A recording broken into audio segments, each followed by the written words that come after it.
falando a respeito do suicídio em Gênesis 9, o Senhor vai dizer que do sangue do homem, no homem será cobrado. Ou seja, aquele que derramar o sangue de alguém pagará com o sangue.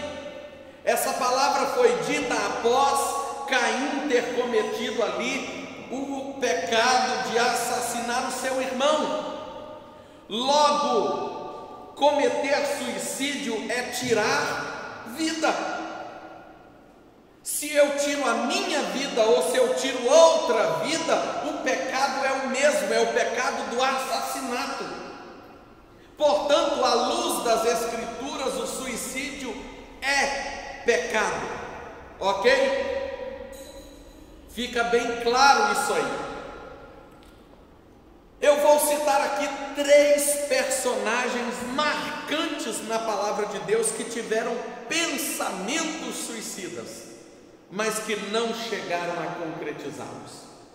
O primeiro deles foi Moisés. Se você tem uma caneta, anote aí, Números 11, do versículo 10 a 15, você vai ler a angústia de Moisés e a sua fala sobre a morte. Números 11, versículos 10 a 15. O segundo personagem que falou sobre a sua própria morte, com pensamentos contundentes sobre o suicídio, foi Elias. Em 1º livro dos Reis, capítulo 19, versículo 4, ele fala que ele não quer viver, ele quer morrer. Ele não tem a capacidade de tirar a sua própria vida, e ele diz a Deus: eu não quero mais viver. E o terceiro personagem é Jonas, que no capítulo 4, versículo 3, depois de ele perceber que os seus inimigos, que os assassinos do seu povo haviam recebido de Deus o perdão, e o pior, quando ele se retira para angustiar-se pelo perdão concedido aos seus inimigos, ele se refugia debaixo de uma sombra. A única coisa que lhe sobra é aquela sombra, e Deus ainda tira a sua sombra. Então, tomado pela dor, ele pede a Deus a sua morte. Todas as vezes que você olhar para o suicídio, você perceberá uma dor que o provoca.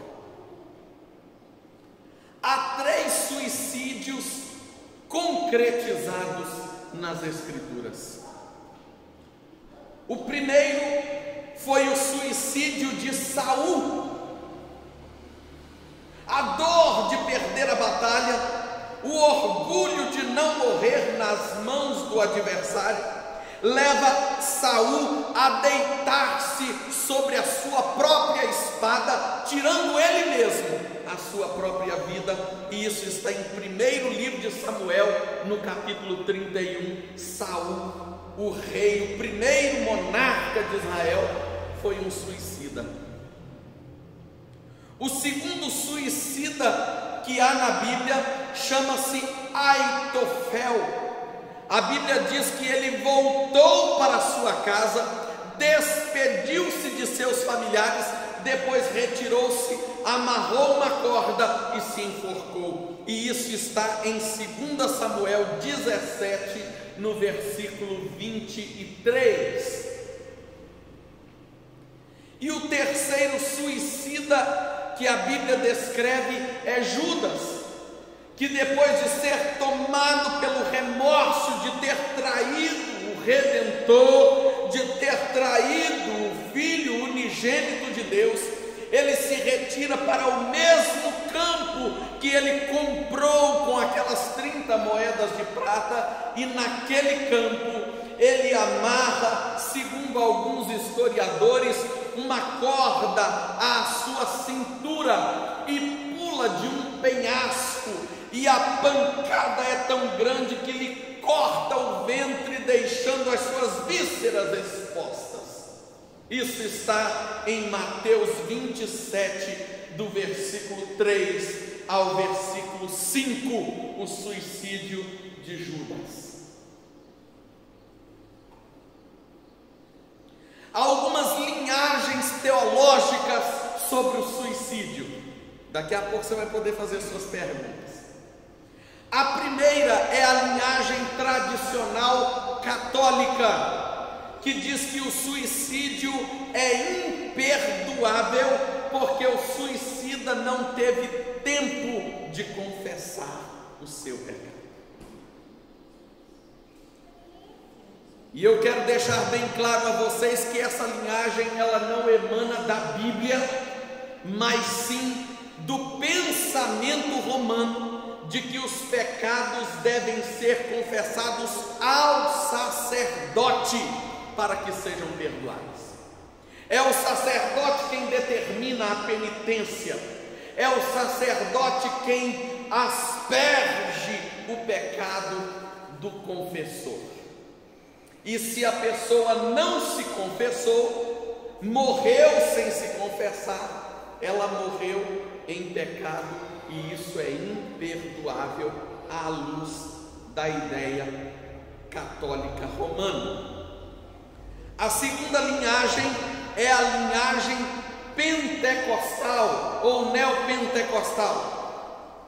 E a linhagem neopentecostal vai dizer que o verdadeiro cristão pode até pensar em suicídio, mas antes que ele concretize, o Espírito Santo de Deus impede a concretização do suicídio.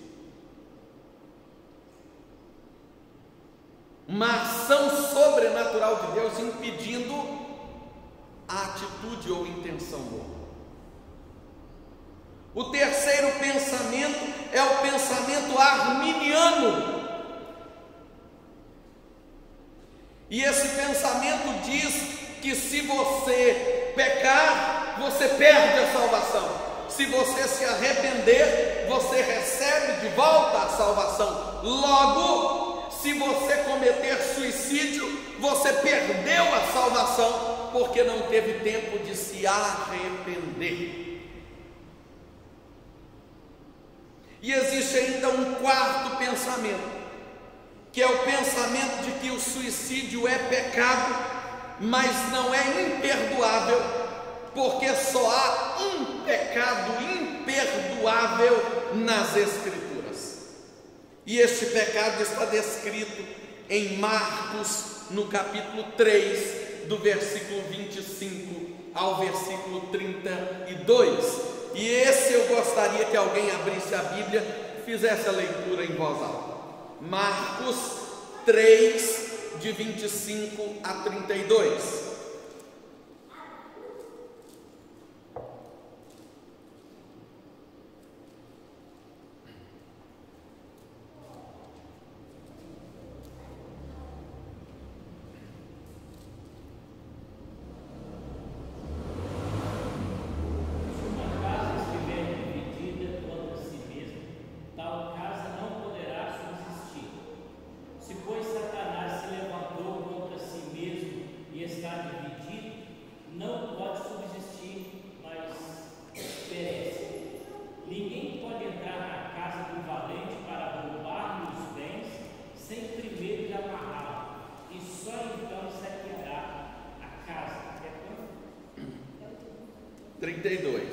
Em verdade vos digo que tudo será perdoado aos filhos dos homens, os pecados e as blasfêmias que proferirem, mas aquele que blasfemar contra o Espírito Santo não tem perdão para sempre, visto que é réu de pecado eterno. Isto porque diziam estas pessoas está possesso de um espírito imundo. Nisto chegaram sua mãe e seus irmãos, e tendo ficado do lado de fora, mandaram chamá-lo. Muita gente estava sentada ao redor dele e lhe disseram: olha, tua mãe, teus irmãos e irmãs estão lá fora e a tua procura. Então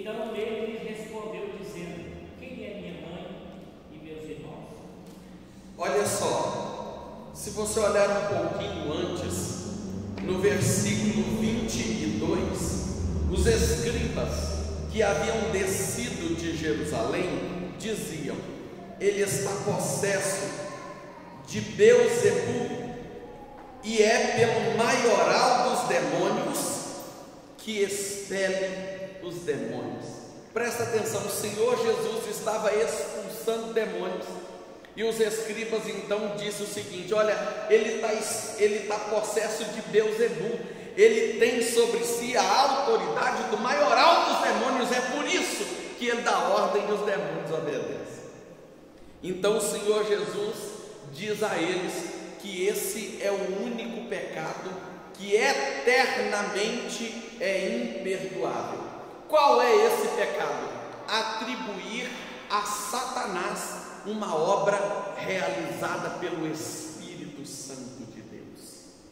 As obras que são de Deus devem ser evidenciadas como obras de Deus, mas aquele que ousa atribuir a Satanás uma obra realizada pelo Espírito Santo de Deus, este é eternamente imperdoável. E esta é a única descrição na Bíblia a respeito de pecado imperdoável. Logo, o suicídio não está nessa descrição bíblica.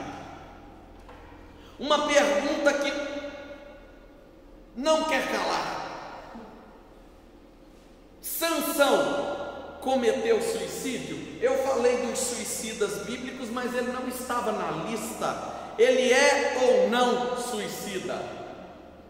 Vocês já observaram a oração de Sansão em Juízes 16, antes de ele morrer? Ele não pede a Deus para tirar a sua vida, ele não pede a Deus o fim da sua existência, mas a oração de Sansão é: dá-me mais uma vez força para que eu derrote os teus inimigos. Ele está em batalha, ele é um soldado na guerra, e ele sabe que o preço dessa batalha será a sua vida, mas como soldado, ele não põe limites ao preço que tem que ser pago. Portanto, nós não podemos considerar a morte de Sansão um suicídio. Sansão estava em batalha. É como dizer que um militar que enfrentou uma gangue em São Paulo e morreu baleado cometeu suicídio. Ele estava cumprindo a sua missão, e no exercício da sua missão o preço foi a morte, e isso não é suicídio. Aquele que é soldado, aquele que está na guerra, aquele que tem a missão de defender o seu estado, a sua pátria, a sua nação, sua cidade, ele sabe dos riscos que corre. Portanto, isso não é suicídio. E Sansão morreu defendendo a sua nação, Israel. Portanto, ele não está na lista dos suicidas das Escrituras. O sábio Augusto Cury diz que quando alguém comete suicídio, ele não quer anular a vida, mas matar a dor. E dentro desse contexto de se matar a dor, chegam ao absurdo de entender que a única forma de anular a dor é acabar com a vida. Se nós olharmos à luz das Escrituras, nós encontraremos textos maravilhosos, como por exemplo Colossenses 2, versículos 13 e 14. Alguém ache aí, por favor, Colossenses 2, versículos 13 e 14.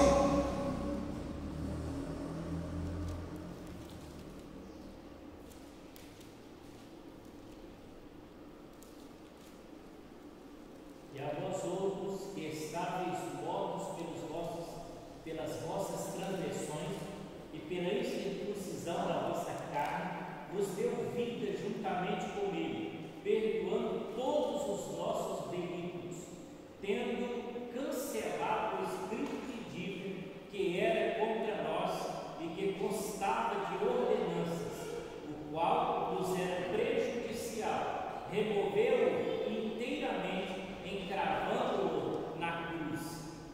Então, o apóstolo Paulo, através da carta à igreja de Colossos, ele diz que o perdão de Deus é universal em Cristo Jesus, ou seja, Cristo Jesus não morreu na cruz para perdoar alguns de nossos pecados, mas Ele morreu na cruz para perdoar todos os nossos pecados.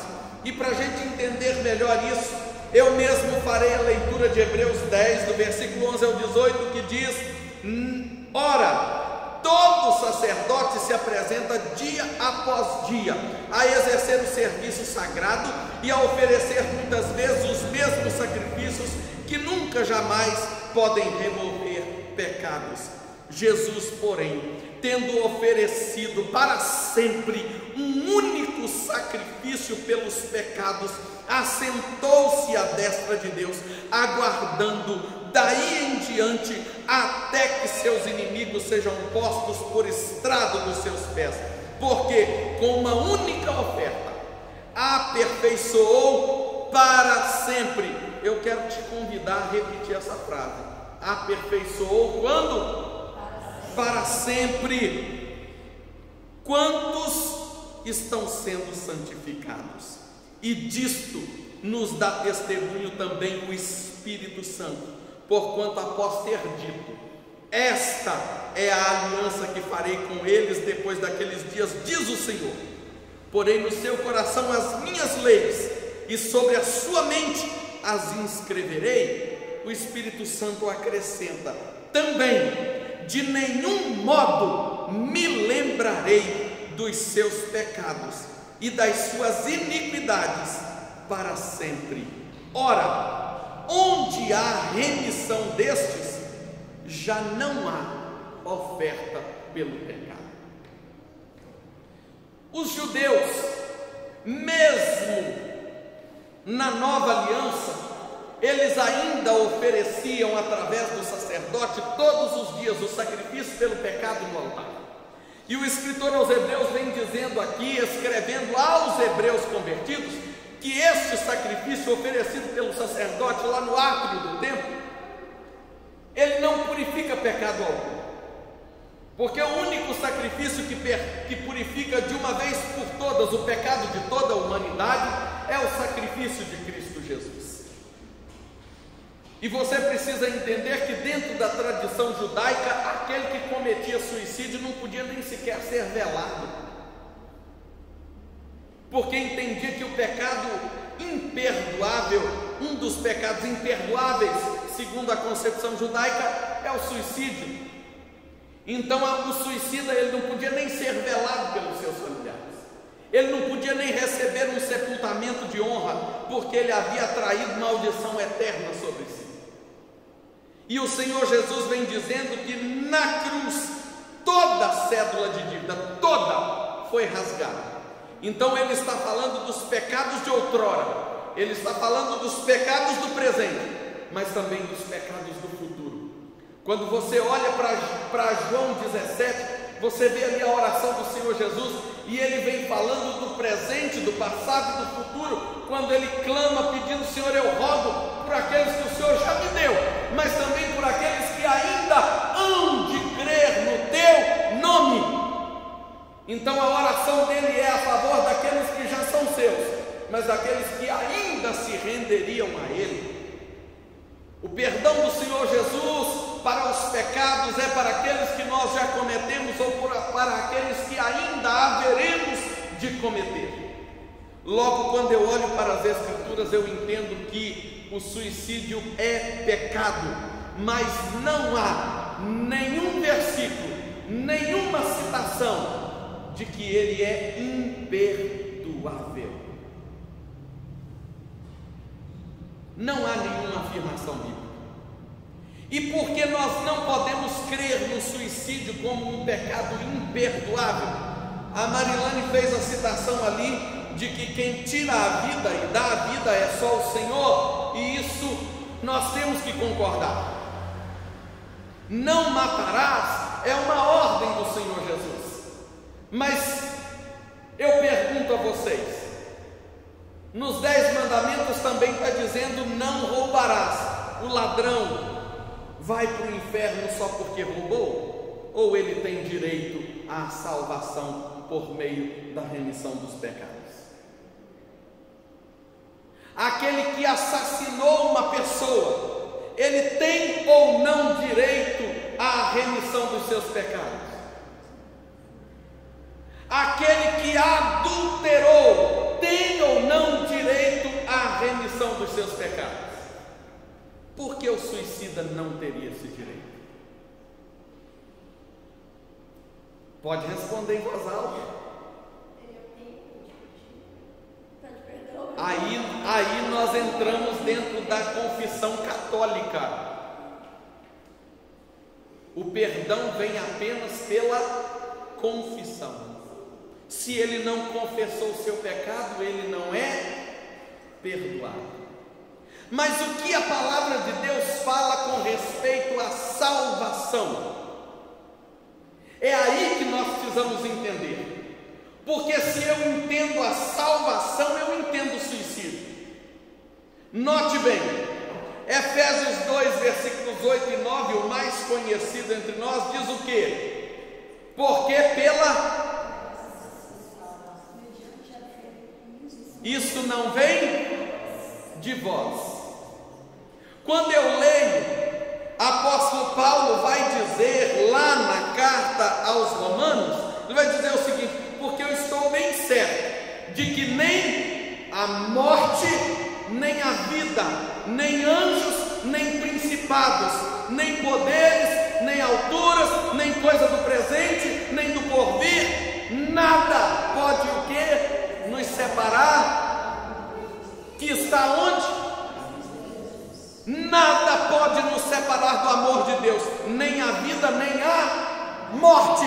Suicídio é morte ou não é? Então ele está dizendo que nem mesmo a morte pode me separar do amor de Deus, porque ele está em Cristo Jesus.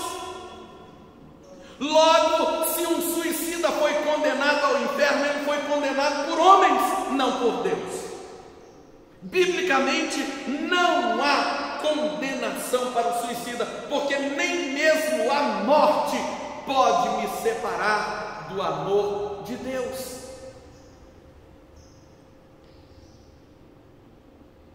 Efésios 2 vai dizer que nós somos salvos pela graça, mediante a fé. O suicida é um incrédulo, é alguém que deixou de crer em Deus. O suicida comete suicídio porque ele não acredita mais que Deus existe. Essa é uma das razões do suicídio. Se fosse assim, todo ateu seria um suicida. E a gente não vê isso. O suicídio não é causado pela falta de fé, e sim pelo excesso de dor, pelo desespero da alma. Quais são as dores que podem levar alguém ao suicídio? A primeira delas, muito comum, a dor da rejeição. Vocês sabiam que o número de adolescentes que se suicidam é muito maior do que o número de adultos? Conviver com a puberdade, com a mudança do corpo, com o bullying, com as críticas, com os abusos, com os deboches, não é fácil. Por que muitas crianças felizes e sorridentes se tornam adolescentes fechados, introspectivos, silenciosos, lacrados em seus quartos? Por que o comportamento muda da infância para a adolescência? E o interessante é que existem muitas mães e pais dormentes que olham para aquele comportamento fechado e recluso e dizem: isso é a adolescência. Gente, tem muito adolescente brincalhão, feliz, extrovertido, que fala pelos cotovelos, que brinca com todo mundo. Se a sua criança era uma criança feliz e risonha, por que não pode ser um adolescente feliz e bem resolvido?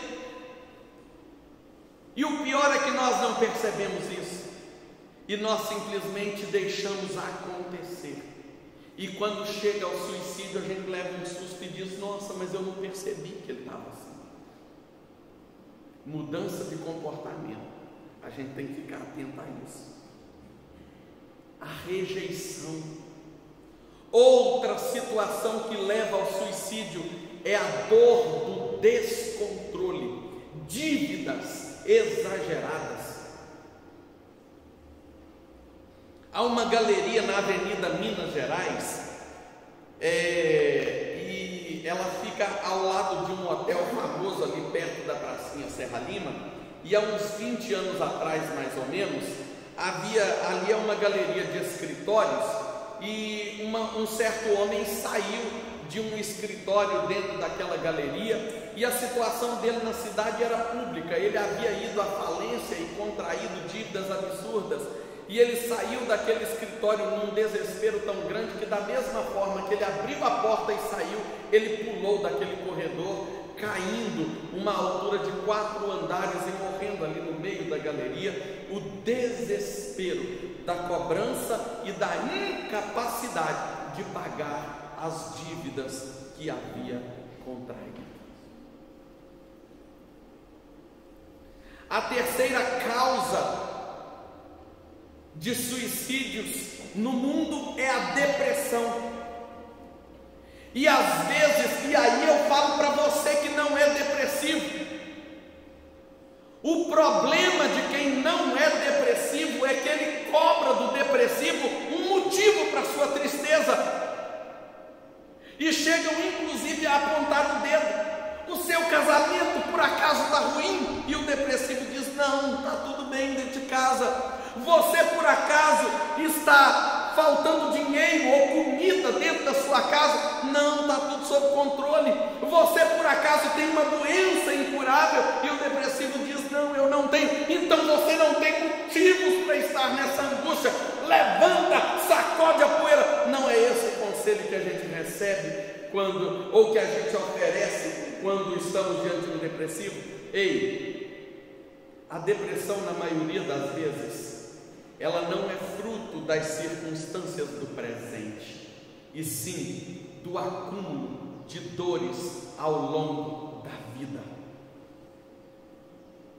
Então, às vezes, tudo está aparentemente bem, mas a alma adoeceu de uma maneira tão profunda que levou o indivíduo à depressão. E a depressão, que é a dor terrível da alma, ela pode desembocar no suicídio. Ela desenvolve síndromes, como o transtorno da ansiedade aguda, como o transtorno bipolar, como o transtorno da depressão maior e vários outros transtornos. Mas a evolução desses transtornos leva muitos depressivos ao suicídio sem nenhuma razão aparente. Depressão é doença, pode não aparecer como canceroso que perde os cabelos e emagrece, pode não aparecer como o diabético que não cicatriza as suas feridas, pode não aparecer como aquele que tem uma meningite, ou como aquele que tem um transtorno pulmonar, como fibrose, enfim, cirrose. Pode não ser uma doença visível, como a maioria das doenças físicas, mas depressão é uma doença de fato, e uma doença que leva ao suicídio.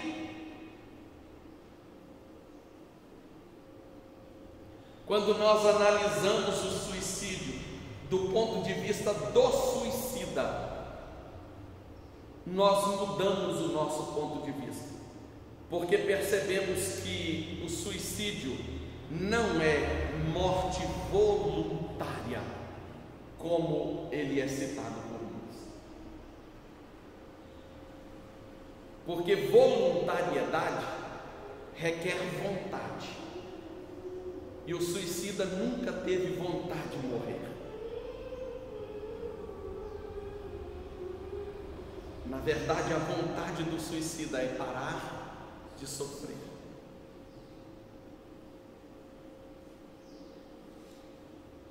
perguntas para que a gente chegue à conclusão desse estudo? A diferença entre o suicida evangélico, vamos dizer assim, e o não evangélico? Nenhuma. Todos são suicidas. Nós precisamos entender que o suicídio ele é causado pela dor da alma. E presta muita atenção, queridos. Você dizer para um suicida ímpio que ele não pode morrer é a mesma coisa que você dizer para um suicida crente: você não pode morrer. Primeiro, que se você disser para o crente que se ele morrer ele vai para o inferno, você está pecando, isso é mentira. O Senhor disse que as ovelhas que foram dadas a ele, ninguém pode arrebatar da sua mão. Eu não posso crer na perda da salvação, porque crer que alguém perde a salvação é crer que Deus perde o controle da história, é crer que Deus não tem controle absoluto sobre os seus filhos. Então eu não posso dizer para o depressivo crente o seguinte: ó, não comete suicídio não, você vai para o inferno. Não, ele não vai. E irmãos, você já conversou com algum depressivo que tem pensamentos suicidas? Eu já. Eu conversei com uma mulher crente e chorando ela me disse o seguinte: eu peço perdão a Deus todos os dias, porque todos os dias eu tenho vontade de morrer. Quantas vezes ela já pediu perdão a Deus pela sua vontade de suicidar-se? Muitas. Se a dor for tão grande que ela chegar à conclusão desse ato, Deus ignorou a sua oração, o seu pedido de socorro, o seu pedido de perdão? Talvez eu não formulei bem a pergunta. Eu disse no sentido de salvação, no sentido bíblico, de uma pessoa no evangelho, assim, todos se salvos? Não. Nesse sentido aí? Não. Então precisamos entender bem o seguinte: o suicida, ele terá a sua salvação se o suicídio não é um ato voluntário, no sentido de eu não tenho esperança para nada. Porque o apóstolo Paulo diz que se a nossa esperança se limita às coisas desta vida, somos então os mais miseráveis de todos os homens. A diferença nítida e gritante entre aquele que se suicidou e era crente e aquele que não era crente é que o que não é crente, ele perdeu todas as suas esperanças, porque a sua esperança se limitava às coisas dessa terra. E nós somos salvos pela graça mediante a fé. Logo, o incrédulo não é salvo. O incrédulo pode morrer aos 110 anos de idade de morte natural, ele vai para o inferno. O crente pode morrer aos 20 de suicídio. Ele é salvo pela graça mediante a fé. Então o que diferencia os que são dos que não são é a sua fé. Nós somos habilitados a crer no unigênito de Deus, crer na salvação pela graça, crer no perdão incondicional de Deus aos nossos pecados. Nós somos condicionados a crer na remissão universal dos nossos pecados em Cristo Jesus. Então a diferença entre o crédulo e o incrédulo está que aquele que é habilitado para crer, também o Senhor o habilita para ser salvo. A fé, segundo as Escrituras, vem pelo ouvir a palavra de Deus. Mas também diz as Escrituras que há muitos cujo coração foi cauterizado, cuja mente foi cauterizada no pecado. Então há pessoas que, independente do seu estado emocional, se depressivos ou não, nunca chegarão a crer em Deus, e a esse nunca será concedida a salvação, porque ela vem pela graça àquele que crê. João 3,16 diz que Deus amou ao mundo de tal maneira que deu seu Filho unigênito, para que todo aquele que nele crê não pereça, mas tenha o quê? Vida eterna. Então, falando do suicida cristão, nós estamos deixando bem claro que ele não perdeu a fé, na qual ele foi habilitado para o dia eterno. Ele perdeu a capacidade de viver, ele perdeu a força de lutar contra a circunstância. A fé não. Logo, se a salvação não é, em hipótese nenhuma, obra de mérito humano, eu não posso crer que a condenação também seja. Seria um pensamento dualista. É Deus quem escolhe aqueles a quem Ele quer salvar. Ainda que a alma dessa pessoa adoeça de uma maneira tal que ela não suporte a vida, se ela está em Cristo de fato, ela é nova criatura. Todo suicida será salvo? Não. Mas aquele que chegou a esse ato absurdo, mas permaneceu crendo, guardou a fé, a este está reservado um tesouro nos céus. Podem fazer mais perguntas, gente?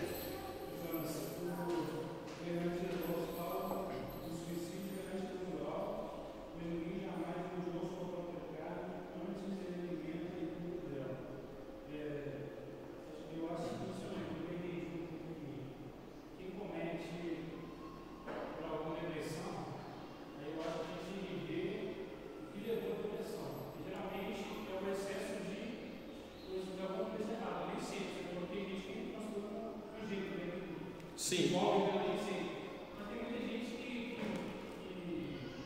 a partir do pecado, ela começa a alimentar cada vez mais.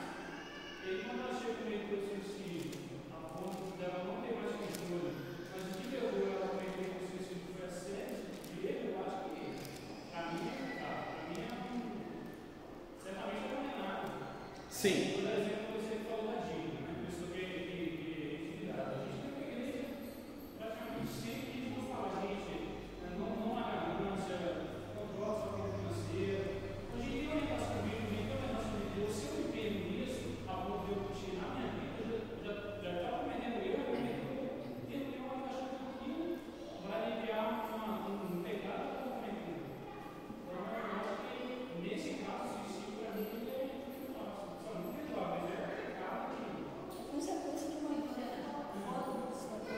Note bem, nós precisamos tratar o suicídio deixando bem claro o seguinte: há situações em que ele é fruto de enfermidade. No caso do cristão, quando ele chega a esse extremo, é porque ele estava enfermo. Por exemplo, note todos os pastores que na última década se suicidaram. Nós presbiterianos conhecemos dois, inclusive da nossa região. Eu já ouvia falar dos tratamentos desses dois pastores contra a depressão. Um deles, o Haroldinho, lembram dele? Filho da casa.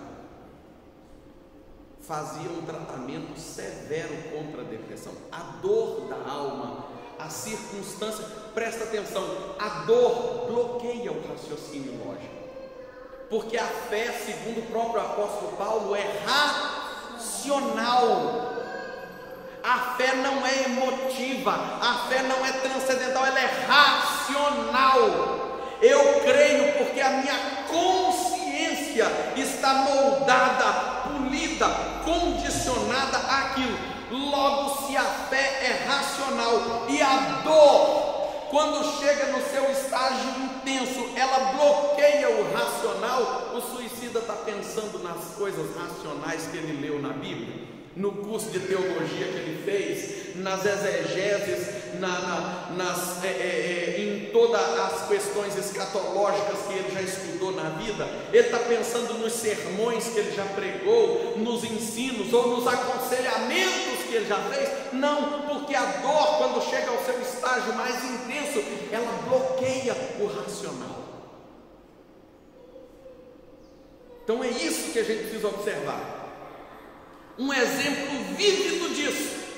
O salmista Davi fez uma oração linda e ele disse assim: uma coisa peço ao Senhor e a buscarei. Qual foi a oração dele? Que eu possa o quê? Morar dentro da tua casa todos os dias.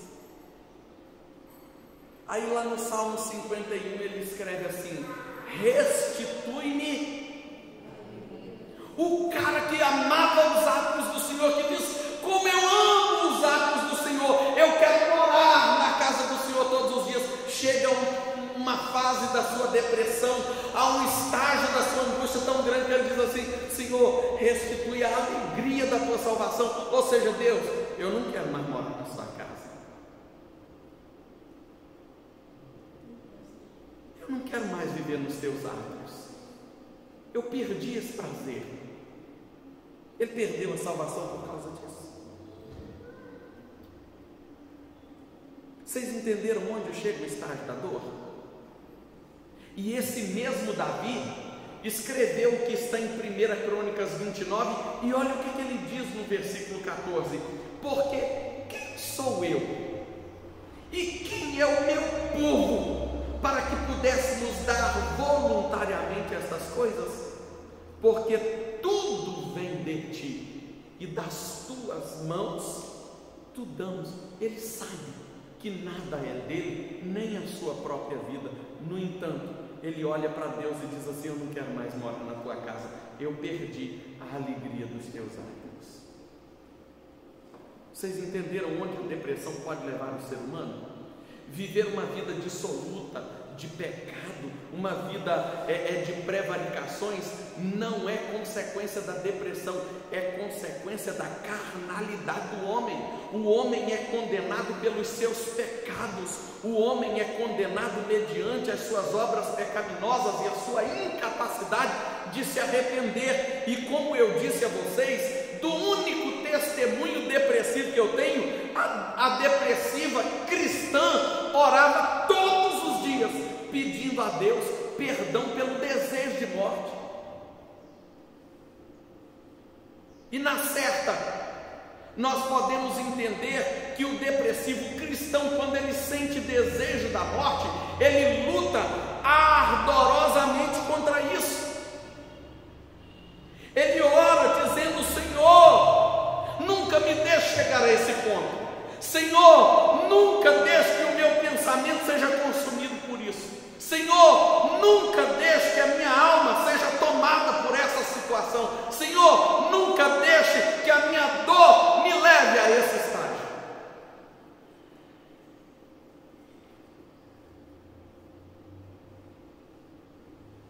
Irmãos, eu não sou suicida,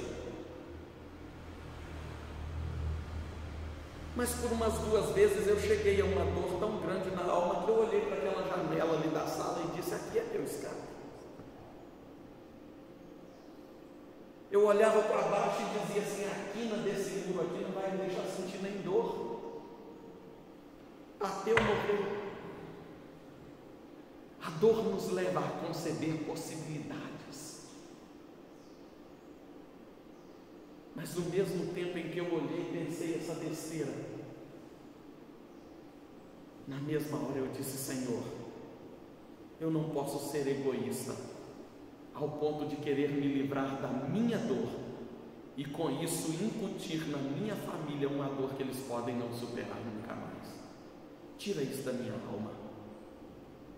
E sinceramente, eu não me sinto em pecado por ter concebido a possibilidade, mas me sinto agraciado por ter descartado a possibilidade. E é isso que você precisa entender: que o suicida é alguém que precisou de ajuda e não a encontrou. O suicida é alguém que foi muito mais julgado do que ajudado. É alguém que foi muito mais criticado do que aceito. É alguém que foi muito mais espancado do que acariciado. É alguém que, além de ter que enfrentar as duras e horrendas revoltas da vida, que todos nós temos que enfrentar, ainda enfrentou o desprezo do seu próprio lar. Na maioria das vezes, o suicida é alguém que não foi compreendido o suficiente. Por trás de um suicídio, há sempre uma dor não compartilhada. Há sempre uma decepção não suportada. E há sempre um sofrimento não resolvido. Eu quero concluir dizendo a você que, se algum dia você pensou na possibilidade, você precisa procurar ajuda. E eu quero dizer a você que tem um depressivo em casa, ou alguém que fala com frequência na morte, ou alguém que você perceba ter um potencial para o suicídio: não critique, não cobre, não pressione. A única forma de sarar uma dor é exalar amor. O suicida não vai deixar de cometer suicídio porque você olhou para ele e disse: você está proibido de fazer isso.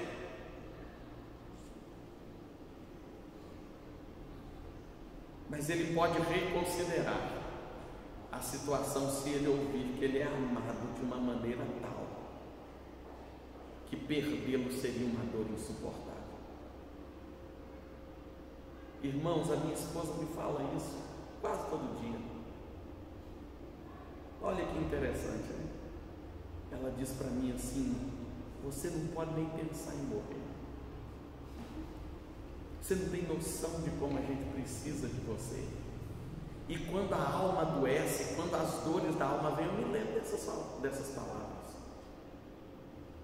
Talvez aquela pessoa que você conhece que suicidou não ouviu de você ou de alguém essa frase: eu preciso de você. Sabe por quê? Porque o suicídio é uma fase da vida onde a pessoa se considera fracassado, decepcionado e inútil. Eu não tenho valor para nada. O suicida é aquele que diz assim: eu só dou dor e decepção para os outros. Mas quando você diz para a pessoa assim: olha, se você morrer, eu vou sofrer profundamente porque preciso de você. A pessoa diz: mas precisa para quê? Você começa a colocar uma nova pergunta na cabeça de alguém. Você é habilitado por Deus para ajudar aquele que está sofrendo e para tirar do poço a alma daquele que geme. Eu creio na salvação dos meus irmãozinhos que morreram, mas, irmãos, eu também creio que eles poderiam ter sido ajudados para não chegarem a esse ponto. Então faz a sua parte. O depressivo precisa ser amado. Precisa ser amado. Quantas vezes eu ouvi pessoas dizer assim: fulano diz que está com depressão, mas você viu as gargalhadas do fulano? Irmãos, depressão não é chorar o tempo todo, não. Depressão é rir enquanto a alma chora. Sabe aquelas gargalhadas que você viu? Elas são sociais. Então não julgue o depressivo pelo seu comportamento. Ame o depressivo apesar do seu comportamento. Essa é a missão da igreja.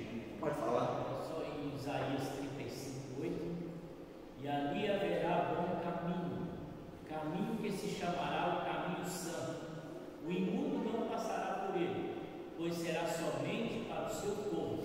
Quem quer que por ele caminho não errará, nem mesmo o louco, nem o louco erra esse caminho. E de que caminho o profeta Isaías está falando?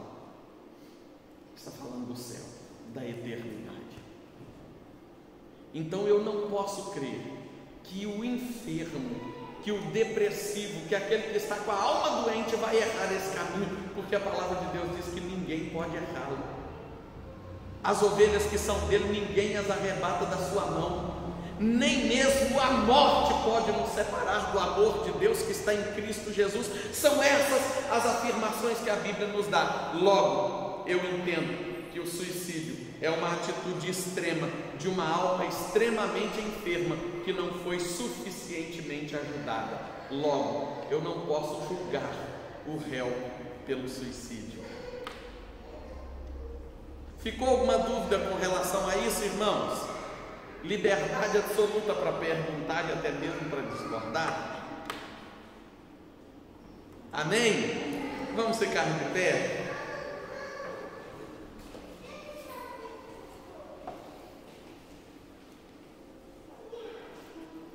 Querido Deus, quando olhamos para as Suas Escrituras, olhamos o amor do Senhor. Como este amor é incomparável. Uma vida, a vida, a mais preciosa das vidas, foi dada voluntariamente no madeiro, e não foi suicídio, foi sacrifício por amor, e por amor a mim, a nós, aos seus. E muitas vezes, quando cercados pela dor, não conseguimos lembrar disso. Pedimos ao Senhor que tenha misericórdia, em nome do Senhor Jesus, dos nossos irmãozinhos que sofrem, daqueles que estão com a alma enferma, daqueles que gemem, daqueles que concebem este desejo pecaminoso de suicidar-se. Ó Deus, que o Senhor tenha misericórdia, que o Senhor mude o pensamento, que o Senhor use pessoas e circunstâncias para mostrar, para manifestar diante destes o Teu amor, e que o Teu amor seja a razão libertadora da alma, que o Teu amor seja o motivo arrebatador do pensamento suicida, que em nome de Jesus as famílias sejam habilitadas para amar os seus depressivos, para serem pacientes com eles, para serem bondosas, para serem misericordiosas com aquele cuja alma sofre. Que sejamos habilitados para aconselhar, para amar, para abraçar, para orar, que cumpramos o nosso papel como igreja e que o nome do Senhor seja glorificado. Em nome de Jesus. Amém. Deus abençoe vocês e até às 19h30. A graça do Senhor.